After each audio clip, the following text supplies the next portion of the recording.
I'm going to talk about the Forge of Foes. And the Forge of Foes is a project that I am super, super proud of. I worked on with Scott Fitzgerald Gray and Mike Shea to create a book that is all about monsters and how to make them amazing, providing you tools and guides so you can make the most out of the monsters in your game for any type of source that you may have. This book is written for 5th edition D&D, but the lessons will apply to any role-playing game that you choose to play. So let's take a look at what the preview has. When you go to Kickstarter and look for Forge of Foes, and there'll be a link down below in the show notes, but when you click on that link, you will see our Kickstarter page, and you will see a link to a free preview, and you can look at this PDF. It's 30 pages. Someone said to Mike, I would give you $15 for this preview PDF, and it's not even the full thing. So thank you for the kind comments from everyone so far. Glad you like it. We love it. We are super, super, super excited about this project. One of the awesomest things about this is working with Mike and Scott. Over that, right there where my thumb is, you can see the cover for Vault of the Draculich. And this is a project that Mike Shea and Scott Fitzgerald Gray and I did together a number of years ago. And right when D&D 5e was launching, right? It was for D&D Next with the very end of D&D Next. And that adventure, when we worked together, it was so fun for all of us. Like, we will often talk about how much fun it was. And that led to this project to say, let's do that again. Let's find that magic that we bottled and, do that exchange of ideas that leads to something really special. And I think we managed to do that here. So I hope you don't mind my glowing about this, because I am just super excited about this. This is the actual PDF we're looking at here on the big screen, and the back cover is that little inset image you see. So you see here this cover, a troll with a special arcane empowered arm. And the idea here is that, you as the owner of this laboratory, as the mad wizard, the lich, you can take these concepts and you can totally kit out your foes, right? Your monsters can become more impressive than ever before, because a troll is cool, but a troll that has arcane empowered arms, that is another thing. So tools and guides to build, customize, run fantastic monsters in your 5e fantasy games. I'm Teos. My friends Scott and Mike, they are all doing various things to prepare for this Kickstarter. This is fun. This is not the first Kickstarter I've been a part of, but it's the one I've been involved in the most. So it isn't, I have not launched my own yet, soon. But this has been really fun, and boy, the excitement coming up to this launch week has been just unbelievable. So many things to do behind the scene. So many people we could thank and should thank. All of the artists, amazing to work with, and just the whole team that we've worked with, really, really fantastic. And some have been going on for quite some time, and I'll talk about that in a bit. But let's take a look at this table of contents. This preview includes some of these things, a few of these things, but this book is 128 pages of super deliciousness that covers all kinds of monsters. There are several main sections, and then chapters within each of those that cover these various topics. And it's incredible what's here. One of the beauties of working on this project is that I get to look at this folder fill up with incredible things. And when Mike drops something on his latest version of lightning rod monsters, or Scott writes something on decolonizing monster design, I get to read this and go, yeah, that's awesome, and I want to use that in my game now. So that's one of the joys. Or I say to them, hey, I wrote this section, check it out. And then I get these comments, and it's like, oh yeah, that's a cool angle. I'm going to go back and I'm going to add that or address this and speak to that, because we all get to collaborate on the kind of different takes that we have, because we are different DMs with different styles, all of us. And so having those 3 different voices look at this is really cool. And you will see in some cases throughout the book, there are little sidebars that speak to the voice of different people. And what Mike or Scott or I thought about a particular topic. All right, so one of the big sections is monster discussion and philosophy. And this is around achieving a real grounding in how you assess what monsters offer, and how you can use them in your game.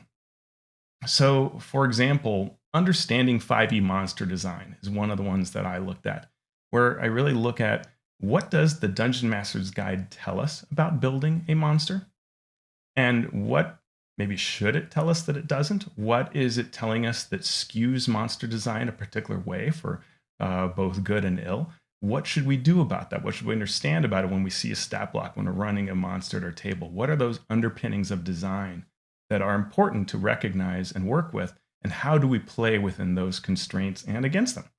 Um, and things like monster ideas or how to understand a monster stat block, how to quickly scan it. This is something that when I'm running tables at conventions, I often have to do very quickly, right? Um, I may be given an adventure and someone says, "Do you mind running this for that table over there?" Okay. And one of the things is you have to have a fun combat, but you're just looking at this monster stat block. What do you take out of it? Or it's the night before game. I'm going to run a particular monster and I'm really excited about it. And I love the concept of this, but what does it do? How do I read that and use it effectively? Right? Um, how we define challenge level. The core rules have a particular way of looking at challenge level and what they're trying to do. Like you think deadly, oh, that must be a TPK, but it's not. In fact, it's really not, given the definition that's in 5e and the math of how it's set up in 5e. So how do we look at defining challenge level and how do we tweak that? And you'll see we create our own version of the challenge level tiers and what they should mean and really define them for you so that you can use them effectively. And then all of our rules work off of that, helping you use that to make your game more exciting. Great example of different perspectives. In this monster discussion and philosophy section, you'll see choosing monsters based on the story. And this is something that Mike really talks about a lot, right? Like if you read his earlier books in the Lazy DM series, he'll talk about, hey, think about what should be here. What monster would they collaborate with? And so it's all very story driven. And that is absolutely awesome. It creates a really good grounding for your world. But then he's challenged me to write the opposite, which is building the story to fit the monster, because sometimes we get like a cool monster book from somebody and we go, oh, yeah, I've got to use this in my game. This is amazing. And how do I make that work, right? I might have a fish out of water scenario, but maybe that's cool and I can lean into it. And so we talk about the different approaches you can take to build the story to fit the monster, right? We can add things to make that monster suddenly fit. And to weave it in and really make it resonate. And maybe we actually underscore the fact that we're playing against type. So, all right, I could go on all day. I love that this whole section of the book is really fantastic. Then we get into monster tips and tricks. There are a number of tips for how to run monsters smoothly and different kinds of monsters, bosses, minions. One I like is evolving monsters. This is the idea that your monster starts out one way, and then something happens and it evolves to something else.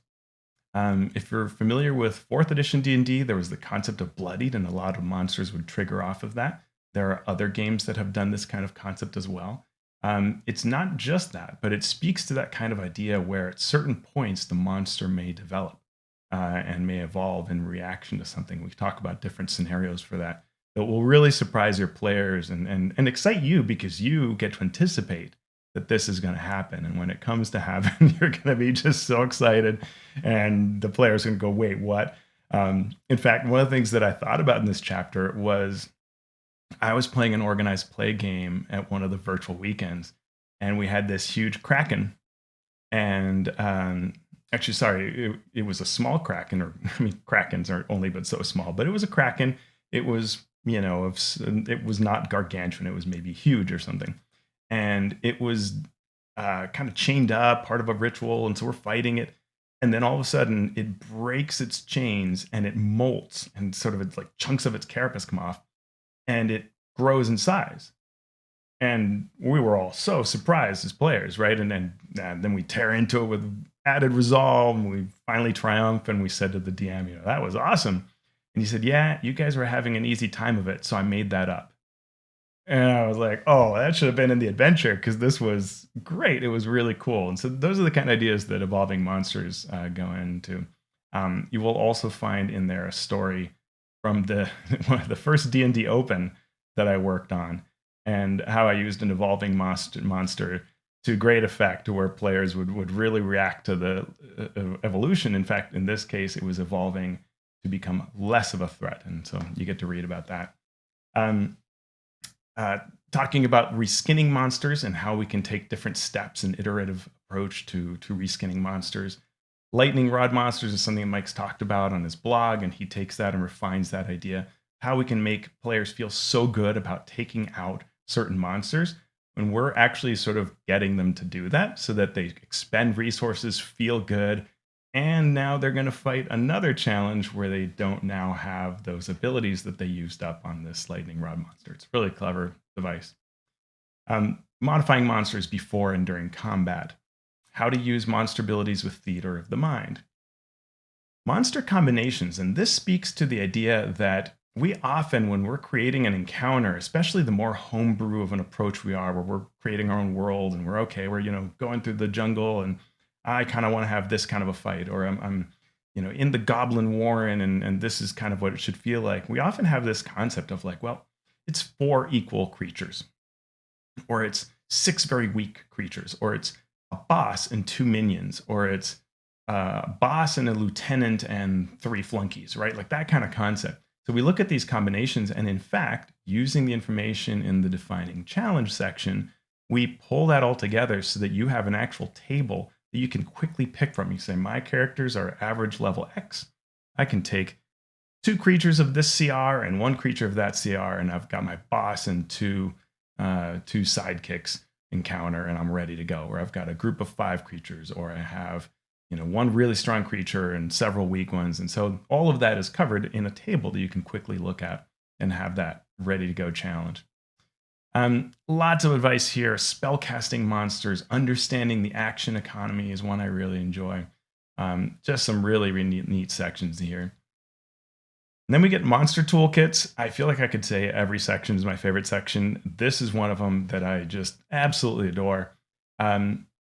Mike took a swing with Scott's help at building a quick monster, how you can just very quickly create a monster from scratch using a number of steps, a table of values. So you can just say, all right, I need, some sort of tentacled horror and it's this CR. So here's what it should look like. And we add to that, and you'll see that here in this preview, the ability to add special powers to it. And I got to step back and talk about monster powers, because this is something that I've been, some of my closest friends who have been at conventions with me, I would sit there and I'd say, you know what I want to do? I want to make a product where, and I've been slowly over the years working on this concept of monster powers, taking the concept of 4th edition monster themes, but evolving that into something that really works in the 5e format. And so we did bring that in here. One of the things that early on we talked about in this project is, I think this would be a great place to bring that into. And so we brought that concept of monster powers that I've been working on into this with Scott. Scott's amazing editorial language capability of what a monster power should look like. So it just slides right into your stat block and feels like it fits. And Mike's ideas for the kinds of monster powers that appeal to people. And so you'll see that in building a quick monster, you can say, okay, I'm making a tentacled horror. And you can say, well, I'm going to take one of the aberration quick powers and I'm going to add that there. But then I'm also going to go to the common powers and I'm going to just give it a really strong blow, or I'm going to give it a damaging aura or some kind of neat reaction. So that all comes in. So you've been staring at the same screen, so I'm going to move through this pretty quickly, but there's a lot of great information on running bosses, layer actions. I have some really great advice in here. I think, Mike really enjoyed reading it, gave you great feedback on that. You get a whole section on monster powers. In addition to the quick monster section, you will see a whole bunch of powers, a discussion of monster roles and type templates, venture locations, and then some encounter design, which I love.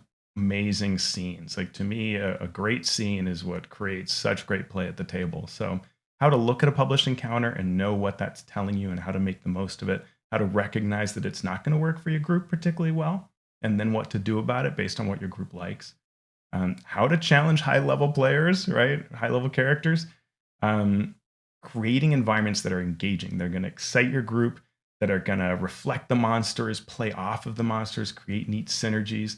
or even reward the players and their characters, right? So how to play with that. So the environment is something that they want to do, right? Where someone says, wait a minute, I bet I could use that rope and the chandelier to cross over the chasm, right? Or whatever it is. Those kinds of things. And you're like, oh, maybe you could make me a check. And of course, you set that all up. You made the engaging encounter, the engaging environment. The huge unassailable troll is underneath this bridge and the supports are cracked. What if I try to break them? Oh yeah, what if you do that? So that kind of thing. And lots of other really fun topics. I'm just, as much as I'm talking a lot, there's so much more in this book. It's 128 pages of goodness in the whole thing. So you read the introduction, and I love, Mike is such a good writer. And then Scott edits all of our writing to be better. I love how he describes thousands of years before anyone ever rolled a 20-sided die, monsters fueled people's imaginations and filled us with tales of high adventure. Nearly every culture known to humanity has its own stories of creatures, fantastic and horrifying, and of the heroes who face them. I read this piece, I'm like, Mike, let's go. This project is so good. That was like the first thing that Mike had set up that I read in a document. I'm like, yep, I am ready for this project. Fantastic. All right, so that was, there's an intro section there, and then there's this building a quick monster. And this is, I told you a fair bit about it, but how to work off of a quick number of steps with a number of options, right? So you can really just kind of go 3 steps, boom, or 4 steps, boom, ready to go. But optionally, you can take some additional steps and think about different decisions, some quick trigger points that you can make to change things based on examples in this table and the CR that you need for a monster. Ways you can customize the attacks, modify statistics, and one of the cool things is to add special features. And so you can do that based on these templates. So that's where we can say, yeah, it's an aberration. It should have dark vision 120 feet. It should have these telepathy and deep speech. And hey, let's dig in a little more to its nasty, aberrant nature by giving it the grasping tentacles reaction. And there's awesome art here by D20 Monkey. Shout out to Brian. And or let's give it a dominating gaze. And we write these powers such that they can apply regardless of the CR that you use, right? And then we have, what if it's a beast and it does hit and run tactics, or it is empowered by carnage. So when this creature hits another creature with a melee attack and the damage reduces the target below half of its hit points or to 0 hit points, this creature can immediately move up to their speed and repeat the melee attack against another target. So it just loves tearing into something, tearing into another. Might provoke an opportunity attack if it didn't kill that creature that it triggered the power with, and that's awesome too. It's a beast. It's not concerned about such things. Or something to make it a celestial, a construct, a dragon, right? And so we might want to make a dragon that has a dragon breath, or as the art shows, we might have a creature that's draconically imbued, and so it should have a dragon breath, a breath weapon. That's kind of cool. Maybe it makes people frightened, or has a tail that it can hit with, or any number of ways that it can do things. Elementals, I love making things elementals, right? If you have a skeleton that is covered in ice, like that's just totally cool to say, like now it's doing cold damage and maybe it has a freezing aura. Maybe it's a fae and it can teleport. It's a fiend and it is empowered by death. When a creature near it dies, including its allies, it regains hit points, and you just see it growing. And one of the things we try to do, and I especially try to do with these monster powers, is to make everything more fun, right? So for the players, the idea that when you notice this happening, right, this fiend is being empowered by the death of its allies, now you've got to face that tactical choice. Should I keep attacking this thing? Or should I keep attacking these maybe weaker creatures around it, its allies, when I'm actually healing it as well, right? So I should maybe make one or the other as a tactical choice, but there might be other reasons why we're doing otherwise. And we talk about that in one of the other sections, but that kind of idea of what should the target be, these kinds of powers give the players feedback that makes them want to assess things tactically and make cool decisions. I could go through all these. I love these powers. Take a look at the preview that's in the Kickstarter. You can go there, download this, take a look at all these neat powers. And these are not all the powers. There are many more in the monster powers section as well that are grouped into different categories. How to reskin monsters. Really, really, really useful advice, because one of the neatest things to do is you don't have to make a monster. You can just take one and you can modify it, and now it becomes something else. And then you can give it a monster power, and now it has a really neat capability. I told you about how Mike and I sort of wrote these two different areas, choosing monsters based on the story, or choosing the making the monster, making the story fit the monsters, right? So either side. So this is a good example when you look over this piece of how to do that, how to understand what the story you're thinking of calls for monster wise, and why this works well. And then you can see the opposite, building the story to fit the monsters, right? Verisimilitude, fish out of water. How do we make things, like, hey, goblins and a water elemental, they don't really work. Or do they? If we start the encounter, and this is what we say here, is that they start the encounter with the goblins arguing over who should use a magic item. They see the characters, and suddenly one of them takes the item and activates it, and a water elemental comes out and serves them. We've established that credibility. Suddenly, everybody understands why this thing works. And you can literally use that example with any monster. You find some monster in a cool new book from MCDM or Cold Press, and you're like, oh, I've got to use this.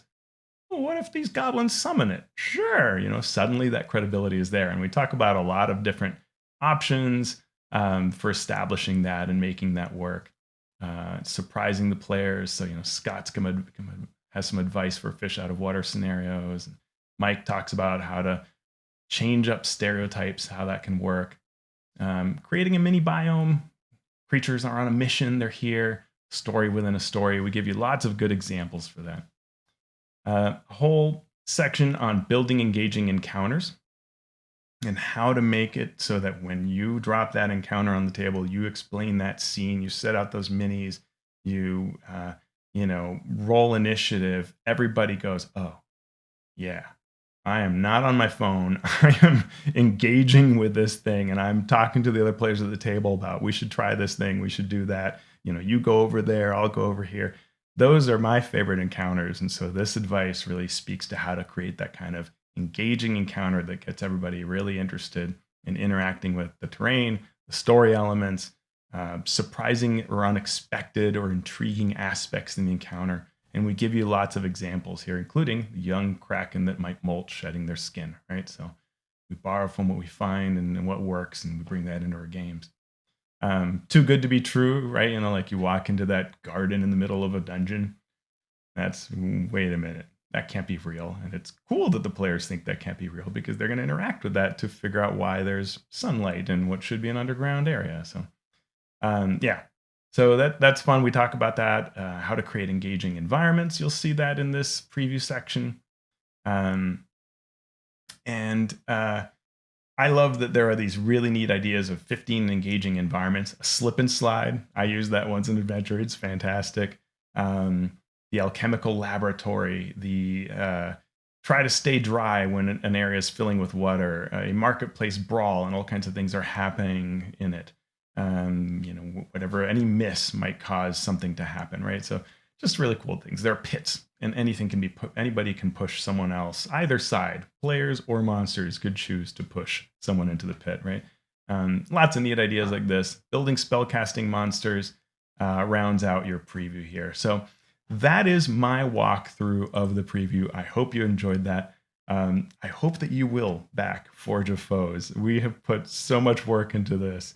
Brought a lot of talent to bear on it. So I think it's going to greatly help your game. I know just writing it and reading my friends' pieces has made my game better already. I know it'll improve yours. I know it'll give you a lot of fun tools. I'm excited for you to finally get your hands on the monster powers and the quick building and all of these sections. So I hope you share my excitement. If you do, please go check out the Forge of Foes Kickstarter. Please back it. Please tell your friends about it. This means a lot to us, and it helps us absolutely make the next thing.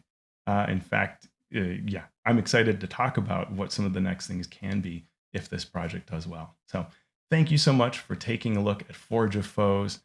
I look forward to hearing your reactions to this awesome product when you get your hands on it. Thank you so much.